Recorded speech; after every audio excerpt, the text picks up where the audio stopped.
नमः मित्राणि, पुनः वयं भारत संस्कृत परिषदि आगत्य अद्य भगवद्गीतायाः स्वाध्यायं करिष्यामः एवं च यथा समयानुकूलं वयम् अर्थावबोधनम् अपि करिष्यामः। आगच्छन्तु तर्हि वयम् इदानीं पुनः भगवद्गीतां पठामः। इदानीं 37 तमः श्लोकः अत्र वर्तते। यत् निहत्य धार्तराष्ट्रान्नः का प्रीतिः स्यात् जनार्दनः पापमेवाश्रयेदस्मान् हत्वैतानाततायिनः। कहते हैं कि निहत्य धार्तराष्ट्रान्नः का प्रीतिः स्यात् जनार्दनः, इन धृतराष्ट्र के पुत्रों को निहत्य मार कर का प्रीति स्यात्, कौन सी प्रीति बढ़ जाने वाली है, कौन सी हमें प्रसन्नता हो जाने वाले हैं। जनार्दन, हे जनार्दन, हे भगवान कृष्ण, इन धृतराष्ट्र के इन पुत्रों को मार देने से हमारा कौन सा मान सम्मान बढ़ जाने वाला है, अथवा हमें कौन सी प्रसन्नता मिल जाने वाली है। पापमेवाश्रयेद अस्मान्, पापम एव आश्रयेत अस्मान्, हमें केवल इनको मार के हमें केवल पाप ही लगने वाला है। हत्वेतान हत्वा एतान आततायिनः, इन आतताई लोगों को, युद्ध करने के लिए इन आतुर लोगों को यदि हम मार दें, यदि इनका मैं हनन कर दूं, इनको मार दूं, तो हमें कौन सी प्रसन्नता हो जाने वाली है, उल्टा पाप ही लगने वाला है। इसलिए ये श्रेयस्कर नहीं है लड़ाई करना। तस्मान्नार्हा वयं हन्तुं धार्तराष्ट्रान् स्वबान्धवान् स्वजनं हि कथं हत्वा सुखिनः स्याम माधव। अर्जुन कहते हैं कि तस्मान नारहा, तस्मान मतलब इसीलिए, इनको न अर्हा वयम, हम मारने हंतुम, हम इनको मारने के लिए न अर्हा, हम अर्ह कहते हैं योग्य को, तो न अर्हा अर्थात हम योग्य नहीं है। इन लोगों को मारे हम ऐसे योग्य नहीं है, क्योंकि इनको क्या मारना है, इनको धार्तराष्ट्रान् स्वबान्धवान्, धृतराष्ट्र के ये जो मेरे अपने स्वयं के बंधु बांधव हैं, इनको मारने के लिए हम योग्य नहीं है, इनको मारना उचित नहीं है। क्योंकि स्वजनम ही कथम हत्वा, कि अपने ही लोगों को मारकर, कथम कैसे, सुखिनः स्याम माधव, हम कैसे सुखी होंगे माधव। इन अपने ही मेरे सारे मेरे बंधु बांधव हैं, इन्हीं को मार के मैं कैसे सुखी हो सकता हूं, ऐसा ये अर्जुन विलाप करते हुए पूछ रहे हैं भगवान कृष्ण को, ऐसा बता रहे हैं। आगे बोलते हैं यद्यप्येतेन पश्यन्ति लोभोपहत चेतसः कुलक्षयकृतं दोषं मित्रद्रोहे च पातकम् कथं न ज्ञेयमस्माभिः पापादस्मान् निवर्तितुम् कुलक्षयकृतं दोषं प्रपश्यद्भिर्जनार्दन। अर्जुन कह रहे कि हे जनार्दन, अब आगे वाली लाइन में आ जाइए, सबसे लास्ट में लिखा जनार्दन, अर्थात अर्जुन कह रहे हे जनार्दन। अब पहली लाइन में लिखिए यद्यप्येतेन पश्यन्ति लोभोपहत चेतसः कुलक्षयकृतं दोषं मित्रद्रोहे च पातकम्। यहां पर दूसरी लाइन पकड़िए, कुलक्षयकृतं दोषं, यानी कि कुल के क्षय होने से जो दोष उत्पन्न होता है, कुल क्षय कृतम दोषम, कुल के नष्ट होने से उत्पन्न दोष को मित्र द्रोहे च पातकम, मित्र से विद्रोह करने पर जो पाप उत्पन्न होता है वो, अर्थात कुल के नष्ट होने से उत्पन्न दोष और मित्र का द्रोह करने से, मित्र का विद्रोह करने से, अपने ही बंधु बांधवों का विद्रोह करने से जो पाप उत्पन्न होता है वो लोभोपहत, ऊपर वाली लाइन का अंतिम भाग देखिए, लोभोपहत चेतसः, लोभ से हत चेतसः, लोभ से जिनका चित्त हत यानी कि भ्रष्ट हो चुका है, ऐसे ये लोग यदि अपि एते न पश्यन्ति, यदि ये लोग नहीं देखते, अर्थात लोभोपहत चेतसः, जो जिनका लोभ के कारण, जिन धृतराष्ट्र के पुत्रों का लोभ के कारण जिनका चित्त भ्रष्ट हो चुका है,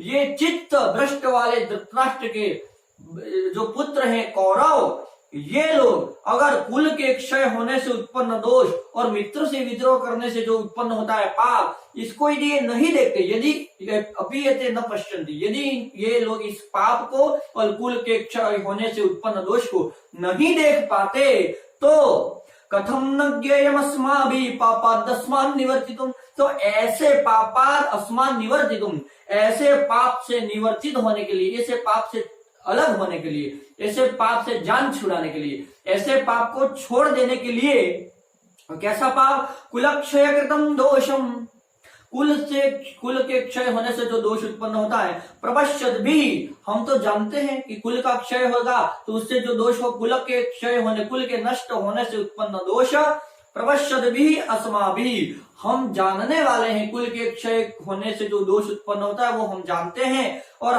कथम न ज्ञेयम, हमें कैसे इसके विषय में चिंतन नहीं करना चाहिए, अर्थात पापाद अस्मान् निवर्त, ऐसे कुल के क्षय होने से जो दोष उत्पन्न हो, इस दोष में गिरने से हमें अपने आप को बचाना चाहिए। और हमें पापाद अस्मान् निवर्तितुम् कथम न ज्ञेयम, हमें इस पाप से बचने के लिए कैसे विचार नहीं करना चाहिए, अर्थात कह रहा है कि करना ही चाहिए, ऐसा पूछ रहा है वो। आगे बोलता है कुलक्षये प्रणश्यन्ति कुलधर्मः सनातनः धर्मे नष्टे कुलं कृष्ण मधर्मो भी भवत्युत।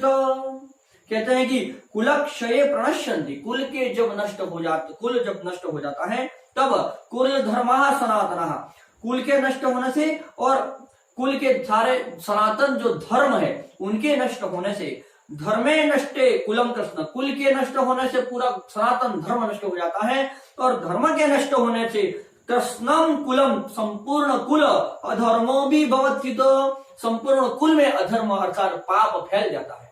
बोल रहे हैं कि कुल के नष्ट होने से कुल का धर्म नष्ट हो जाएगा, और धर्म के नष्ट होने से वो पूरा ही कुल, संपूर्ण कुल में पाप फैल जाएगा। अर्जुन कह रहे हैं भगवान कृष्ण से।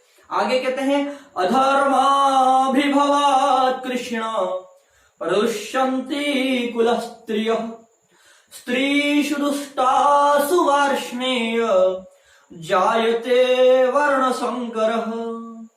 अधर्माभिभवात् कृष्ण, हे कृष्ण, अधर्म से अभिभूत होने के कारण प्रदुष्यन्ति कुलस्त्रियः, जब कुल में पाप फैल जाएगा, कुल में पापी लोगों का आगमन हो जाएगा, तब कुलस्त्रियः प्रदुष्यन्ति, कुल की स्त्रियां प्रदूषित हो जाएगी।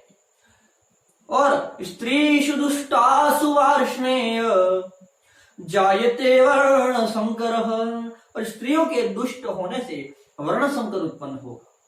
कहते हैं कि जब यहाँ पर लड़ाई होगी, कई सारे पुरुष मारे जाएंगे, स्त्रियों का लड़ाई में भाग होता नहीं है, तो जब सारे पुरुष मारे जाएंगे तो वो पूरा कुल नष्ट हो जाएगा, क्योंकि कुल की रक्षा तो पुरुषों के द्वारा हो सकती है, सारा का सारा आचरण हो सकता है, उसके धर्म की रक्षा हो सकती है।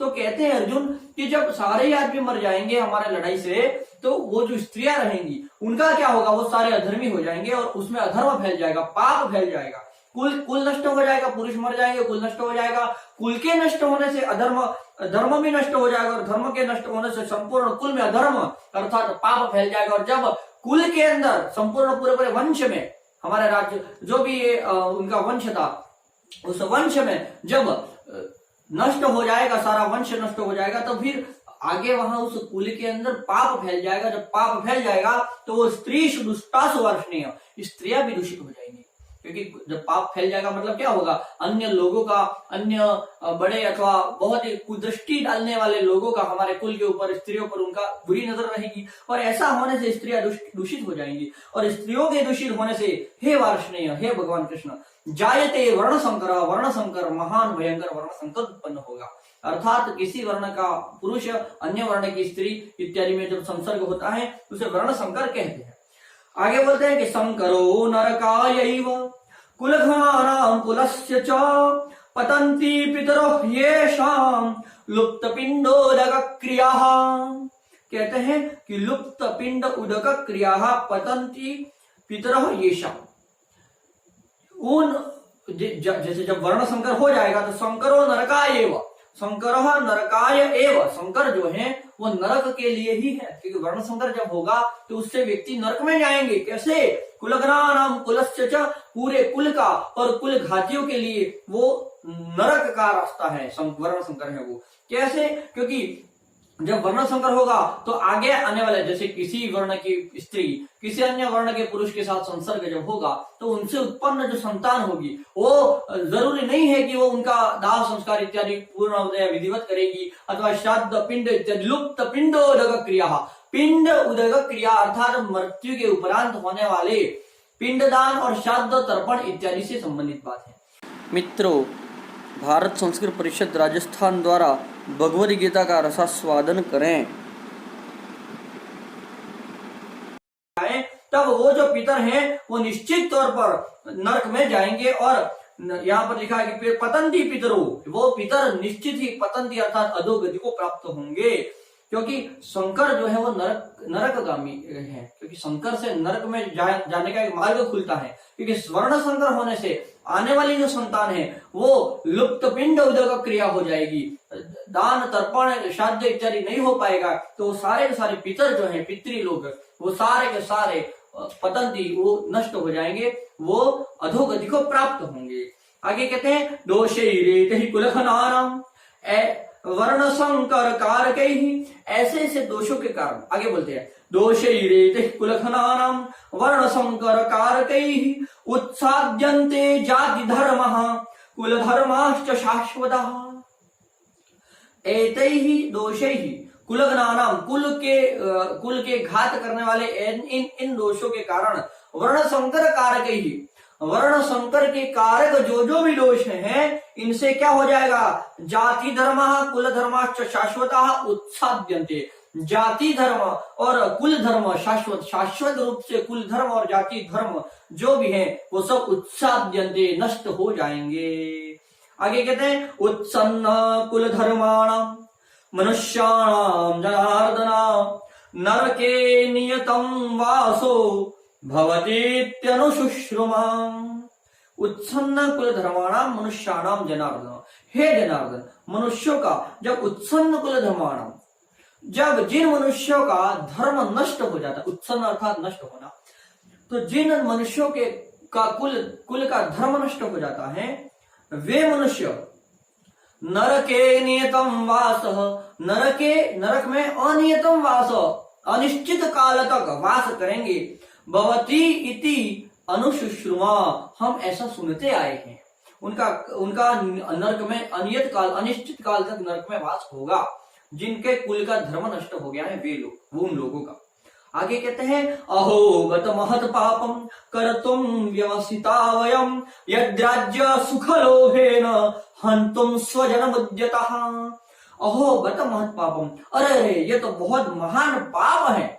कर्तुम व्यवसिता वयम, इतने महान पाप को करने के लिए हम व्यवसिता, हम उद्यत हो रहे हैं, हम डटे हुए हैं, ऐसे महान पाप करने के लिए हम आगे बढ़ रहे हैं, ये हमारे लिए उचित नहीं है। इतने महान पाप करने के लिए हम हंतुम व्यवसिता कर्तुम व्यवसिता वयम मतलब हम सब लोग इतने महान पाप को करने के लिए तैयार हो गए हैं।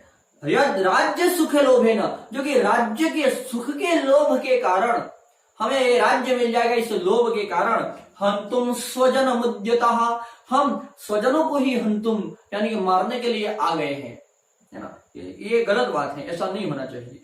तो आगे कहते हैं अर्जुन यदि माम प्रतीकारम अशस्त्रम शस्त्रपाणयः, यदि माम प्रतीकारम अशस्त्रम शस्त्रपाणयः धार्तराष्ट्रारणे हन्यस्तन्मे क्षेमतरम भवेत्।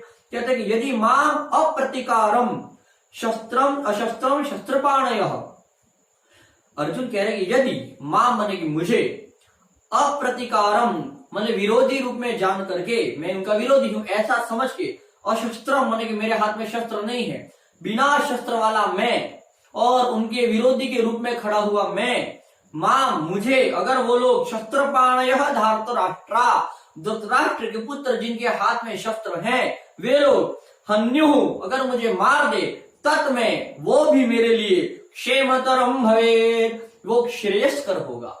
मैं बिना शस्त्र वाला अगर और इनके सामने खड़ा हूं तो वो इनके विरोधी रूप में खड़ा हूं, तो ये मुझे अपना विरोधी समझ के और बिना शस्त्र वाला समझ के अपने हाथ में वो लोग शस्त्रपाणयः, शस्त्रपाणी, पाणी अर्थात हाथ, और हाथों में जिसके हैं शस्त्र कहते हैं उनको शस्त्रपाणयः। तो शस्त्र हैं जिनके हाथों में, वो लोग मुझे निहत्था समझ के अगर मार भी दे तब भी क्षेमतरम भवे, तब भी वो मेरे लिए तो क्षेमतर, श्रेयस्कर, कल्याणकारी ही होगा, ऐसा अर्जुन भगवान कृष्ण को कहते हैं। आगे और भी कहते हैं, देखिए क्या कहते हैं। एवं मुक्त संजय उवाच, अब संजय सारी बात सुना रहे हैं, तो यहां पर संजय वापस बोला श्लोक, क्या बोला कि एवं मुक्त्वार्जुनः संख्ये रथोपस्थ उपाविशत् विसृज्य सशरं चापं शोक संविघ्न मानसः। अर्जुन उवाच, अर्जुन बोले, संजय उवाच, संजय बोले, एवं उक्त्वा अर्जुनः संख्ये, ऐसा संख्य अर्थात उस रणभूमि में, एवं उक्त्वा अर्जुन, ऐसा कहकर वो अर्जुन रथोपस्थ उपाविशत, रथ के पीछे बैठ गए। विसृज्य सशरम चापम, चाप कहते धनुष को, विसृज्य यानी कि छोड़ करके, सशरम अपने बाणों के सहित धनुष को छोड़कर, शोक संविघ्न मानसः, शोक में डूबा हुआ है जिसका मन, वो अर्जुन रथ के पिछवाड़े, पीछे वाले भाग में अपने धनुष और बाण को छोड़ के रख करके वहां पर पीछे जाके बैठ गया। इस प्रकार से यहाँ पर प्रथम अध्याय में अर्जुन को बड़ा दुख हुआ, विषाद हुआ कि मैं सारे इन साथियों को मैं कैसे मार दूंगा, और ये अगर मर जाएंगे तो इनका कुल, हमारा सारा कुल नष्ट हो जाएगा, कुल के नष्ट होने से स्त्रियां दूषित हो जाएंगी, स्त्रियों के दूषित होने से आने वाली संतान इनका श्राद्ध तर्पण इत्यादि क्रियाएं नहीं करेंगे तो पितर जो है वो सारे सारे नरक में जाएंगे। ये सारी घटना, ये सब पाप है और इन पाप को हम क्यों करें, ये सारी बात वो बोल रहे। बड़ा दुखी हो गया और शस्त्र इत्यादि नीचे रख करके धनुष स्यंदन कहते हैं, रथ के पीछे वाले स्थान पर जाकर के वो बैठ गया अर्जुन। इस प्रकार से प्रथम अध्याय की समाप्ति होती है। ओम तत्सदिति श्रीमद् भगवद गीतासु उपनिषत्सु ब्रह्म विद्यायां योग शास्त्रे श्री कृष्णार्जुन संवादे अर्जुन विषाद योगो नाम प्रथमोऽध्यायः। श्री कृष्णार्पणमस्तु। अस्तु मित्राणि, अद्य एषा कक्षा अत्र समाप्यते। वयं पुनः श्वः 8:00 मिलामः। भारत संस्कृत परिषदि राजस्थाने भवतां सर्वेषां स्वागतम् एवं च अभिनन्दनं च वर्तते। भवन्तः सर्वेपि एतत् चलनचित्रं पश्यन्तु एवं अग्रे प्रसारयन्तु। एषा ज्ञानमयी वाणीं भवन्तः अग्रे प्रसारयन्तु च। जयतु संस्कृतं, जयतु भारतम्। धन्यवादः।